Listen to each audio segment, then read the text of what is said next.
هنعمل كيكة شوكولاتة رهيبة وغرقانة في الصوص بتاعها، سهلة جدا وبسيطة. نبدأ بالصوص. هحط معلقة صغيرة من النسكافيه، كوباية من الكاكاو الخام، كوباية من اللبن البودرة، كوباية من السكر البودرة، ونص كوباية من اللبن، وهضربهم كويس جدا واسيبهم على جنب في التلاجة.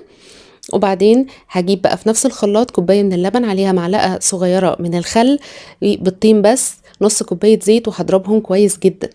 في بولة بقى هحط كوبايتين ونص من الدقيق، ونص كوباية من الكاكاو، معلقة صغيرة من البيكنج باودر البيكنج صودا، انخلهم مع بعض واحط اللي ضربته في الخلاط ده واقلب. وفي الاخر كوباية الا ربع من المية المغلية. وبس كده الكيكة خلصت. هدخلها الفرن تقريبا ساعة الا ربع على درجة حرارة 180. هتاخد ساعة الا ربع او 50 دقيقة برضو، وهتطلع تبرد بس، واخرمها واسقيها كوباية من اللبن، او عليها نوتيلا او اي حاجة، او لبن بس. وبعدين احط الصوص اللي احنا عملناه في الاخر. جربوها هتعجبكم جدا. احفظوا الوصفة عندكم، متنسوش تتابعوني على يوتيوب.